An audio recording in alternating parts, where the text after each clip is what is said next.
అంతేకాకుండా ఈ waste lands సరిపోకపోతే రైతుల దగ్గర నుంచి వారికి వారే పర్ ఎకర్ 30,000 రూపాయలు లీజ్ చెల్లించి రైతులకి ఆ భూమిని వారు సేకరించుకుంటారు. అంటే 11,000 టన్నుల సిబిజీ తయారు, అంటే కంప్రెస్డ్ బయోగ్యాస్ తయారు చేయడానికి కావాల్సిన భూముల్ని, అంటే నేపియర్ గ్యాస్ ఇదంతా కూడా పెంచాలి, గ్రాస్. దానికోసం కావాల్సిన భూముల్ని మన దగ్గర ఉన్న రాష్ట్ర ప్రభుత్వ ఆధీనంలో ఉన్న వేస్ట్ ల్యాండ్స్ని వాళ్ళకి 15,000 రూపాయలు, అదేవిధంగా వారు సొంతంగా సమకూర్చుకునే రైతుల భూములకి 30,000 రూపాయలు వారు చెల్లిస్తారని చెప్పేసి కూడా ఈ సందర్భంగా తెలియజేస్తా ఉన్నాను. మరి అంటే వారు ప్రాజెక్ట్ని స్టార్ట్ చేస్తానికి ఈ ల్యాండ్స్ అన్ని కూడా సమకూరకపోతే యూనిట్ స్టార్ట్ చేసిన తర్వాత మళ్ళీ నష్టపోయే పరిస్థితులు ఉంటాయి. కాబట్టి ఈ ప్రతిపాదన చేయడం జరిగింది. ఈ ప్రతిపాదనని ఆమోదించారని కూడా మనం చేస్తా ఉన్నాం.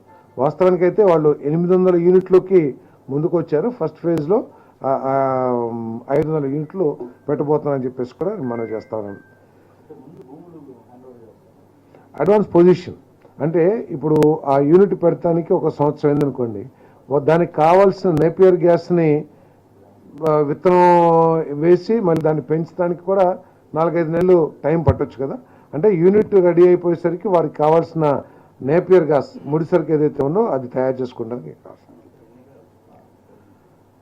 అంటే మన దగ్గర ఎక్కడెక్కడైతే కేటాయించగలిగిన వేస్ట్ ల్యాండ్స్ ఉంటాయో, దీనికి ఉపయోగపడకుండా నిరుపయోగంగా ఉంటాయి కదా వేస్ట్ ల్యాండ్స్, వాటిని ఇవ్వటం జరుగుతుందని చెప్పేసి మనం చేస్తాం. కాదు, అన్ని చోట్ల రాయలసీమలో ఉన్నాయి, అన్ని డిస్ట్రిక్ట్స్లో కూడా ఉన్నాయి. కోస్టల్ జిల్లాలో వేస్ట్ ల్యాండ్స్ ఎక్కువ ఉంటాయి. కోస్టల్ జిల్లాలో వేస్ట్ ల్యాండ్స్ పెద్దగా ఉండవు కదా. లేదండి, 5 lakhs acres కాదు, ఎన్ని ఎకరాలు ఉంటే అన్ని ఎకరాలు. అదేవిధంగా చిత్తూరు జిల్లా యాదమరి మండలం జంగాలపల్లి గ్రామంలో ఎల్పిఎం నెంబర్ 1435లో 40 acres భూమిని ఐఆర్ బెటాలియన్ స్థాపనకు హోంశాఖకు ఉచితంగా బదిలీ చేయడానికి చేసిన ప్రతిపాదనను మంత్రిమండలి ఆమోదించింది. గుంటూరు జిల్లా ప్రతిపాడు మండలం నడింపాలెం గ్రామంలో 100 పడకల ఈఎస్ఐ ఆసుపత్రి మరియు స్టాఫ్ క్వార్టర్స్ నిర్మాణం కోసం సర్వే నెంబర్ 110/2లో 6.35 ఎకరాల భూమిని బదలాయించేందుకు ఈఎస్ఐ హాస్పిటల్ న్యూఢిల్లీ వారికి director general ESI hospital New Delhi వారికి బదలాయించేందుకు చేసిన ప్రతిపాదన కూడా మంత్రిమండలి ఆమోదించింది.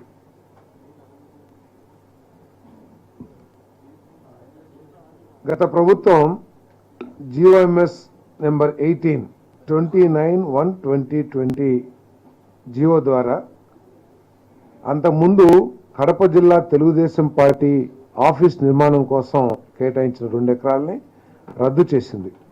అంటే ఇది ఎంత ఆశ్చర్యకరం అంటే ఎంత దిగజారిన ఆలోచనలతో నిర్ణయాలు తీసుకోబడేవో ఒకసారి ఆలోచన చేస్తే, అదే గత ప్రభుత్వం వివిధ పార్టీలకి భూములు కేటాయించింది. ఆ పార్టీతో పాటు తెలుగుదేశం లేకపోతే ఇంకా ఇతర పార్టీలు కూడా. ఆ కేటాయింపులో కూడా గత ప్రభుత్వం అంటే చంద్రబాబు నాయుడు గారి ప్రభుత్వం చేసిన విధానాలనే కొనసాగించింది. కానీ ఈ తెలుగుదేశం పార్టీకి కడప జిల్లాలో ఇచ్చిన భూమిని మాత్రం కేవలం కక్ష కారణంతో అది రద్దు చేసిందని చెప్పేసి మనం చేస్తా ఉన్నాను నేను.